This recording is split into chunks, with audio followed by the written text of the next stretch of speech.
Assalamualaikum warahmatullahi wabarakatuh. Perkenalkan, nama saya Astara Hayu dari program studi Teknik Kimia. Video ini merupakan salah satu dokumen pada poin pengajaran, di mana dipilih mata kuliah Kimia Analisis Instrumentasi, yang mana mata kuliah ini merupakan mata kuliah dengan bobot 2 SKS dan berlangsung dalam kurun pertemuan 16 kali.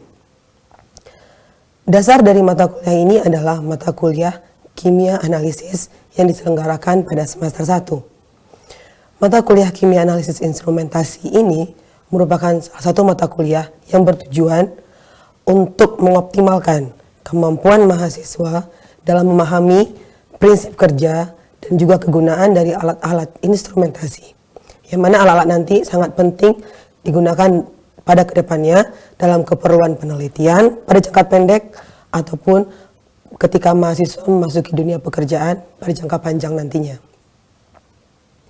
Adapun beberapa kompetensi yang diharapkan mahasiswa pada mata kuliah ini. Yang pertama, mahasiswa diharapkan mampu menguasai konsep teoritis serta aplikasi dari instrumentasi dalam suatu analisis. Kemudian yang kedua, mahasiswa mampu menguasai prinsip serta cara kerja dari instrumentasi dalam suatu analisis, di mana nanti digunakan untuk menyelesaikan permasalahan analisis sampel dalam suatu bidang teknik kimia.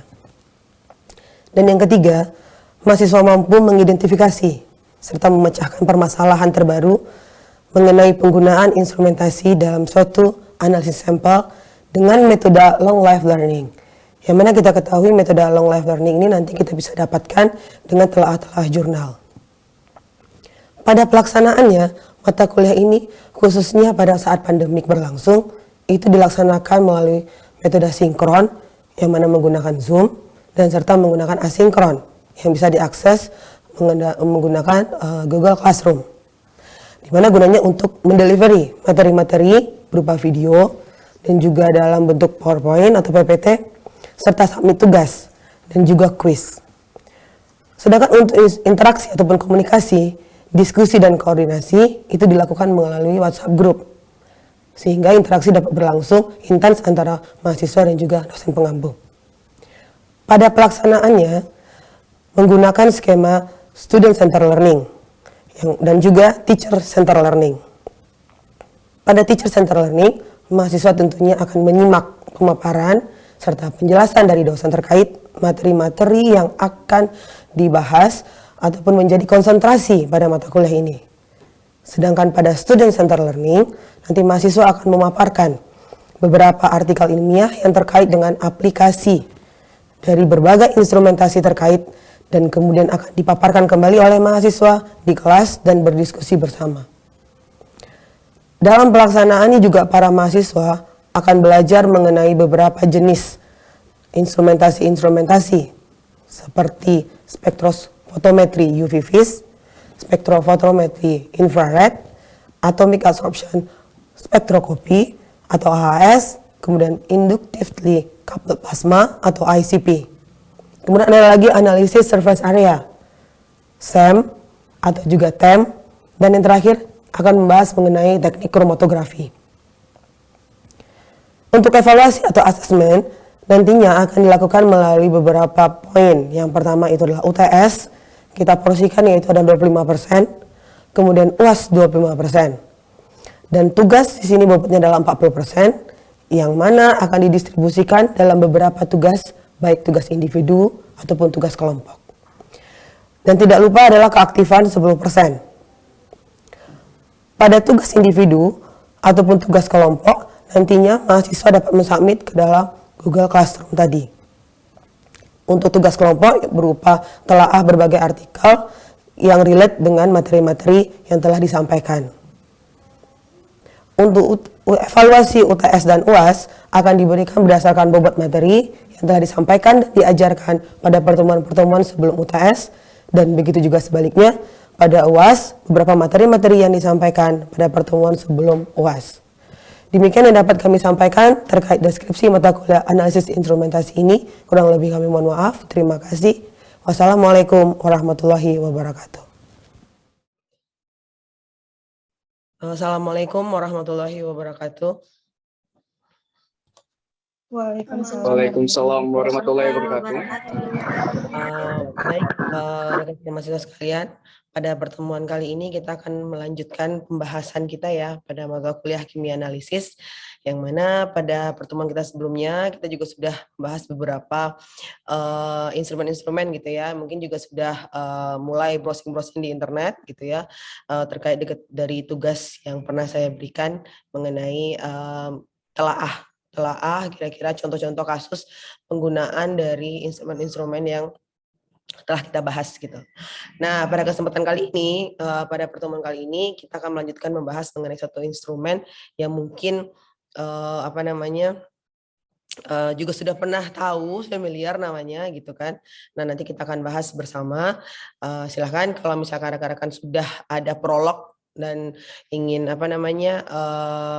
cross check ataupun ingin sharing juga nanti kita akan berdiskusi bersama. Oke.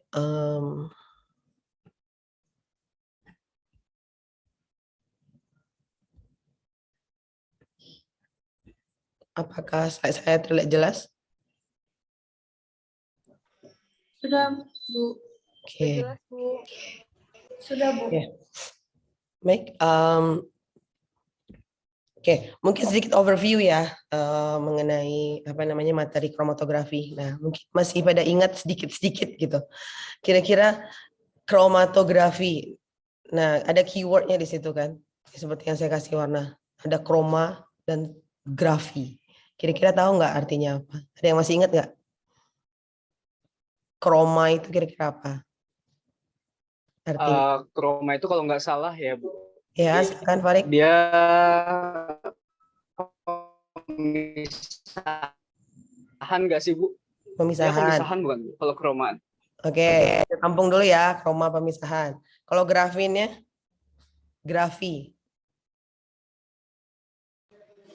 Gradasi warna, Bu. Nah, warna. Oke, jadi kroma itu artinya warna. Grafi artinya adalah write atau cetakan atau tulisan gitu kan. Nah, jadi kromatografi itu adalah suatu metode berbasis warna dan tercatat. Jadi kroma artinya warna, grafi artinya tulisan atau tercatat, write gitu artinya. Nah, dia itu dari bahasa Yunani. Nah, siapa mungkin juga sedikit pro lagi siapa yang mengemukakan atau mengusung metode kromatografi itu adalah MS Sweat. Nah, MS Sweat ini itu adalah seorang ilmuwan gitu ya dari Austria. Nah, beliau yang menemukan pertama kali yang namanya metode kromatografi. Oke. Sebenarnya mungkin kalau masih ingat kromatografi itu kan ada dua ya, ada dua yang paling paling penting komponennya. Itu ada namanya fase gerak. Satu lagi, ada yang tahu kira-kira apa? Ada dua, fase gerak dan fase diam, Bu. Oke, good. Fase diam. Fase gerak dan fase diam. Bu. Dia ada dua, pasti itu yang berinteraksi. Nah, kromatografi itu adalah interaksi dua fase antara fase diam dengan fase gerak. Satu stuck, satu yang bergerak. Nah, nanti bagaimana mekanismenya, bagaimana dia bisa bekerja sama antara fase diam dan fase gerak, kita akan bahas bersama. Nah, sekarang kalau itu basic mengenai kromatografi sudah kalian dapat di kimia analisis, sekarang kita akan bahas mengenai metode atau satu instrumen yang sedikit advance, yaitu namanya HPLC. HPLC itu kepanjangan dari High Performance Liquid Chromatography. Ya, jadi intinya adalah bagaimana alat ini yang berbasis metode kromatografi tadi, alat yang berbasis warna tadi itu, nah bisa digunakan tapi dengan kondisi tekanan yang sangat tinggi. Jadi dia digunakan dalam kondisi tekanan yang sangat tinggi sehingga bisa memisahkan beberapa komponen-komponen yang mana komponen-komponen tersebut nantinya terurai dan terdeteksi. Kita bisa tahu nanti berapa konsentrasinya, berapa tinggi puncaknya, berapa lebar dan segala macam. Itu bisa kita ketahui. Kira-kira sampai di sini ada pertanyaan rekan-rekan sekalian? Belum ada, Bu. Oke, kita lanjut ya. Nah, sekarang kita pengen tahu nih, sebenarnya itu kegunaannya itu apa, gitu kan? Kromatografi, sistem kromatografi ini atau metode kromatografi ini digunakan untuk apa saja? Nah, ada beberapa apa ya kegunaan yang bisa digunakan pada sistem kromatografi ini. Yang pasti pertama itu adalah dia ingin memisahkan. Namanya kan metode pemisahan, ya kan? Metode kromatografi adalah metode pemisahan. Jadi apa yang ingin dipisahkan? Nah, komponennya, nah isi dalamnya. Jika ada satu cairan bercampur, ini campuran nih. Nah, kita pengen tahu nih isi dalamnya apa. Nah, itu adalah dipisahkan dengan kromatografi. Nah, itu separation of mixed komponen. Jadi ada beberapa komponen yang bercampur dalam satu larutan. Itu kita pengen tahu nih uraian isi-isinya apa saja. Nah, itu bisa dilakukan dengan kromatografi. Nah, itu ya yang pertama. Yang kedua, kita sudah mulai pisahkan nih isi-isinya dalam satu campuran tadi. Nah, kita pengen tahu sekarang kualitatif dan kuantitatifnya. Kualitatif itu masih ingat nggak kualitatif apaan? Jumlah atau jenis kalau yang kualitatif? Jenis. Kualitatif itu jenis, Jenis. kuantitas. Yang namanya kualitatif adalah jenisnya, kuantitatif adalah kuantitinya, jumlahnya. Oke. Nah, nanti dengan kromatografi kita juga bisa tahu kira-kira apa yang terkandung dan berapa kandungannya. Nah, itu bisa kita ketahui nanti. Nah, yang terakhir ini yang menarik, ini sudah advance-nya atau dalam arti kata sudah developing-nya, itu preparation of interest component. Nah, kita justru bisa dengan mengetahui isi apa komponen-komponen yang dalam campuran, sudah di breakdown, dipisahkan, kita masing-masing tahu isinya apa. Nah, kita mungkin bisa ekstrak komponen yang kita inginkan. Kita campur dan direaksikan jadi komponen baru. Nah, jadi satu campuran yang awalnya kita nggak tahu isinya apa, kemudian kita analisis dengan HPLC atau dengan kromatografi, kita tahu nih isinya apa. Oh, ternyata ada 5 komponen, gitu ya. Nah, dari 5 komponen ini ternyata saya tertarik nih dengan komponen yang pertama. Nah, komponen pertama ini yang kita tarik, kita ekstrak, dan kita campur dengan komponen lain. Itu namanya kita berarti mempersiapkan komponen baru, gitu ya. Itu kira-kira itu sudah advance-nya, nanti kita akan mencoba membahas pada pertemuan-pertemuan berikutnya. Sekarang kita lanjutkan dulu mengenai HPLC itu sendiri. Nah, ini basicnya, separation and analysis. Gimana sih sebenarnya? Tadi kan saya jelaskan, dia sebenarnya interaksi antara dua fasa. Kok bisa gitu ya? Apa sih maksudnya gitu kan? Nah, kita coba perhatikan di sini. Andai kata di sini itu ada ini campuran ya.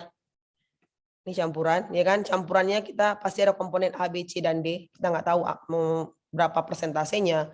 Kita nggak tahu konsentrasinya berapa. Kita nggak tahu. Atau mungkin kita nggak tahu jenisnya apa, ya kan? Campuran tersebut kemudian itu yang dilewatkan di kromatografi. Terpisah dia. A berderet dengan A, B komponen B dengan B, C dengan C. Oke. Nah, di sini yang namanya kualitatif analisis itu adalah pemisahan A, B, B, C, C, C. Ya kan? Nah, yang kuantitatif, coba yang kuantitatif yang mana coba? Kalau di sini yang kuantitatifnya.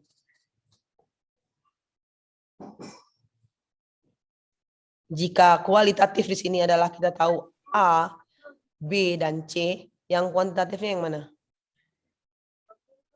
Yang kuantitatif itu jumlah dari A itu yang ada 3, terus B-nya itu ada 2, dan C-nya itu ada 4.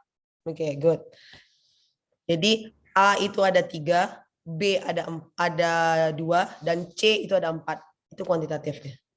Jadi komplit kan dengan kromatografi. Kita bisa tahu komponennya apa, dan kita bisa tahu jumlahnya berapa. Nah, itu yang namanya metode analisis dengan secara kualitatif dan secara kuantitatif. Oke, baik. Kita lanjutkan. Nah, ini sedikit yang harus diperhatikan ketika kita bekerja dengan kromatografi, khususnya HPLC. Ada 3 istilah yang perlu diperhatikan. Yang pertama, metoda. Metodanya bernama kromatografi. Jangan ketukar-tukar. Metode namanya kromatografi. Resultnya atau hasilnya itu namanya kromatogram. Oke. Dan instrumennya namanya kromatograf. Oke. Nah, yang namanya metode kromatografi, teknik kromatografi. Resultnya kromatogram. Apa itu kromatogram? Puncak-puncak ini.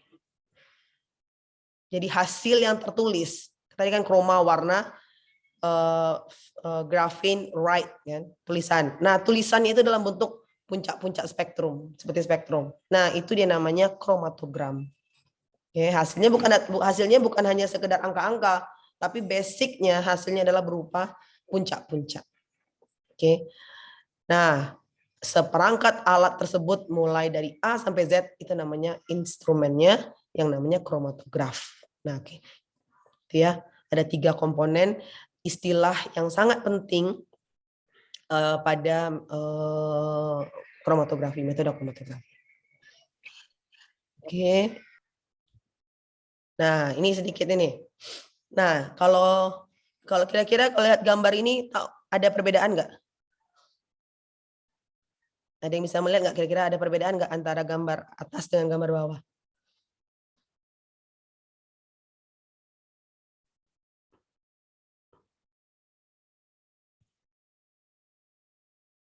Ada yang beda nggak kira-kira? Ada, Bu. Apa coba? Miranda, apa yang beda Miranda? Gambar yang awal itu masih belum ada banget, tapi untuk gambar yang kedua ada material yang masuk. Contohnya kayak yang ada ABC-nya, C-nya dihiaskan dengan cahaya. Oke, good. Terima kasih Miranda. Yang lain kira-kira?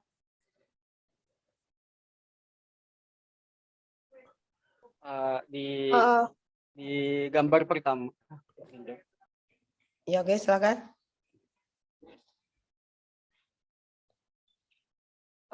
Kalau saya, Bu, perbedaannya dari output yang keluar.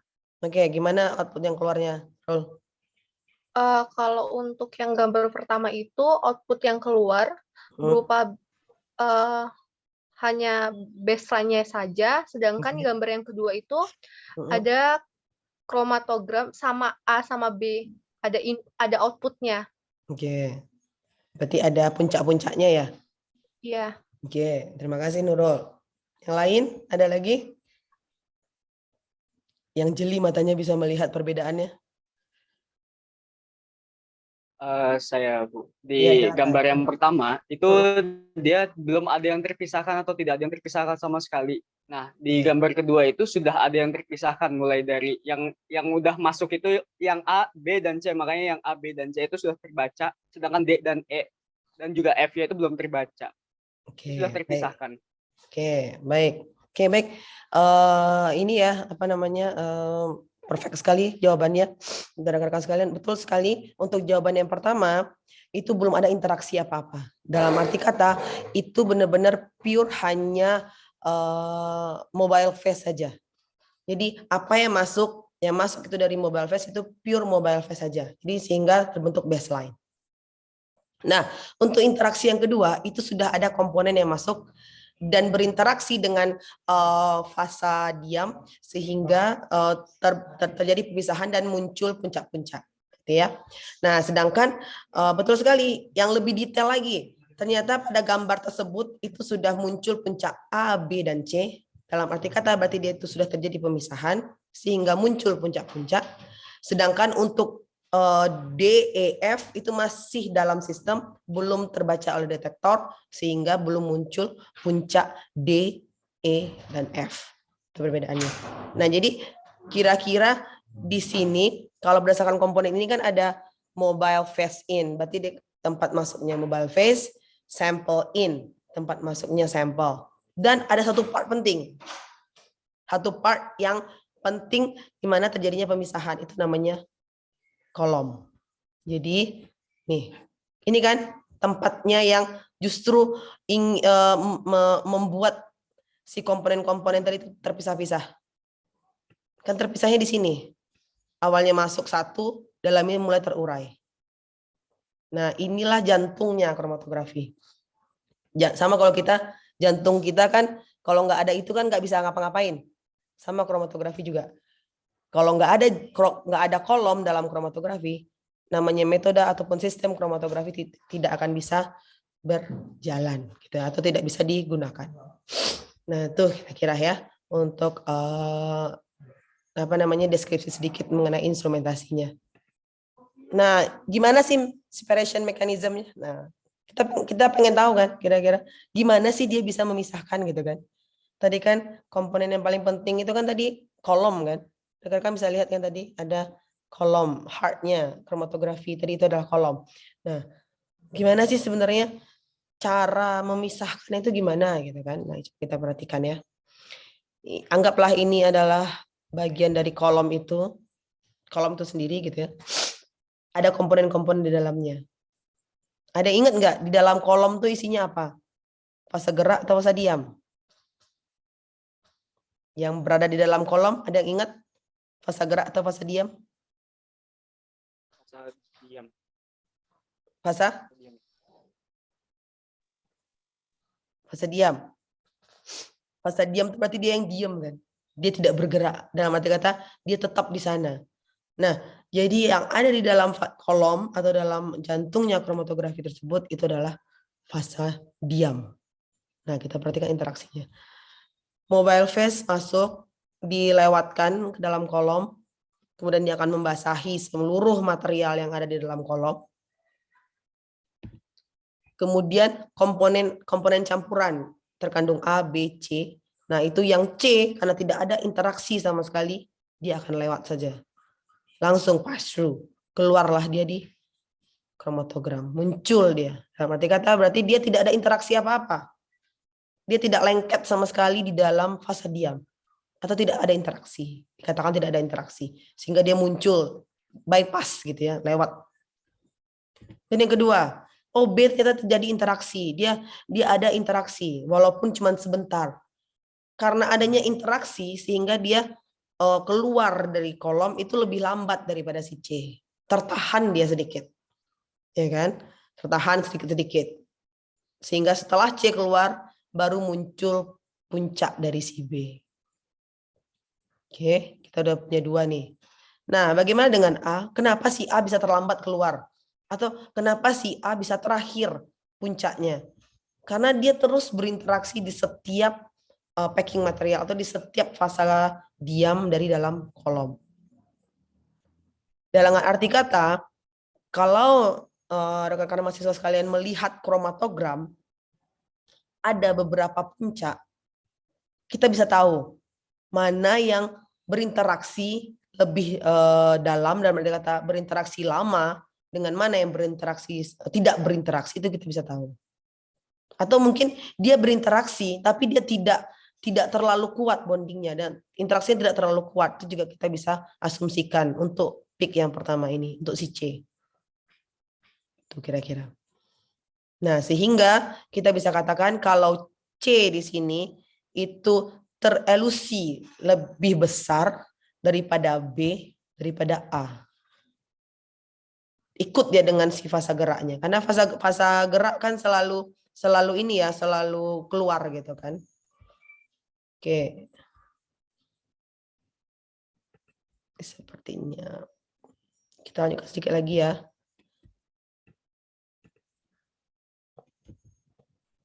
Nah, ini parameter-parameter pentingnya sebenarnya ya tadi Farid bertanya gimana sih Bu sebenarnya menentukan gitu kan. Nah, ada beberapa parameter. Nah, parameternya itu seperti retention time, waktunya. Nih, retention time. Retention, waktunya. Efisiensinya bagaimana dari satu pemisahan. Kemudian nanti bagaimana peak simetrinya, bentuk peaknya bagaimana. Bagus apa tidak, apakah sesuai apa tidak, atau tailing atau bagaimana, itu nanti juga bisa dikondisikan. Kemudian bagaimana kondisi dari pemisahan tersebut. Nah, ini nanti akan kita bahas pada pertemuan berikutnya ya. Nah, untuk pertemuan kali ini mungkin kita akan membahas sampai di sini. Nah, untuk next-nya nanti rekan-rekan bisa prolog untuk mencari mengenai bagaimana menentukan dari efisiensi suatu kolom tadi berdasarkan parameter yang saya sebutkan tadi. Gitu ya. Tadi ada beberapa parameter yang saya sebutkan untuk menentukan efisiensi kolomnya. Kolom ini bagus apa tidak, gitu kan? Nah, itu ada beberapa parameter. Nanti bisa sembari untuk pertemuan berikutnya itu mulai dicari-cari. Mungkin sampai di sini ada pertanyaan sebelum kita closing. Oh, ya udah. Saya boleh nanya satu lagi nggak? Ya, silakan, Frik. Maaf Bu, sebelumnya. Ya, Mau oke, tanya Bu, silakan. ini kan ada perhitungan evaluasi dari efisiensi kolomnya ya Bu. Betul. Kira-kira ada nggak sih minimum efisiensinya yang digunakan untuk suatu kolom gitu? Oke, itu namanya limit of detection. Pertanyaan Farid, oke, itu pertanyaan Farid bagus banget. Pertanyaan itu adalah pertanyaan kuantitatif. Jadi suatu analisis itu pasti selalu memiliki limit of detection. Limitnya di mana? Nah, cara menentukan limit of detection itu nanti kita dapatkan setelah kita menginjeksikan beberapa kali sampel. Beberapa kali kita analisis dengan menggunakan sampel yang sama dan instrumen yang sama, kita tes, kemudian kita siapkan deret sampelnya gitu ya. Nah, kita lihat nih dalam range ini kira-kira dia sanggupnya itu sampai konsentrasi berapa. Nah, nanti kita bisa tentukan. Itu dia nanti namanya limit of detection. Jadi kalau Farid bertanya ada nggak? Pasti ada. Karena segala sesuatu kita pasti punya titik terendah kita kan. Kita juga gitu kan, emosi lah contohnya. Kita atau sabar. Kita punya titik sabar terendah kita ada kan. Nah, sama juga halnya dengan penentuan dengan kromatografi tersebut. Dia dalam efisiensi kolom dalam penentuannya itu dia punya nilai terendah yang bisa dideteksinya. Apakah dalam bentuk mikro ataupun dalam bentuk nano ataupun mungkin bisa saja mungkin dalam kurun berapa kali waktu, misalkan hanya dalam waktu 1 bulan, 2 bulan penggunaan itu bisa. Jadi itu ada namanya limit of detection. Itu sudah kuantitatifnya itu, penentuan kuantitatif. Itu kira-kira. Berarti kolom itu ada masa waktu pakainya gitu ya Bu? Kira-kira. Betul sekali. Jadi dia bisa. Gimana? Enggak, berarti dia semakin lama dipakai, berarti nilai efisiensinya akan semakin turun gitu. Betul sekali. Semakin sering dipakai, semakin sering dia berinteraksi, semakin turun nilai efisiensinya. Nah, perlu treatment-treatment tertentu untuk mengupgrade efisiensinya atau dia tidak bisa digunakan sama sekali. Jadi ada hidupnya gitu. Oke, kira-kira rekan-rekan sekalian ada lagi yang ingin bertanya? Mungkin untuk next-nya, untuk pertemuan berikutnya, mungkin rekan-rekan mahasiswa sekalian silakan untuk mulai untuk melihat ya atau mengecek mengenai efisiensi kolom tersebut, parameter-parameter seperti yang saya sebutkan tadi. Oke, mungkin sampai di sini dulu pertemuan kita pada materi kromatografi. Terima kasih banyak atas waktunya pada pertemuan kita kali ini. Semoga kita sehat selalu dan tetap jaga kesehatan. Insya Allah kita bertemu lagi pada pertemuan berikutnya. Oke, saya tutup. Assalamualaikum warahmatullahi wabarakatuh.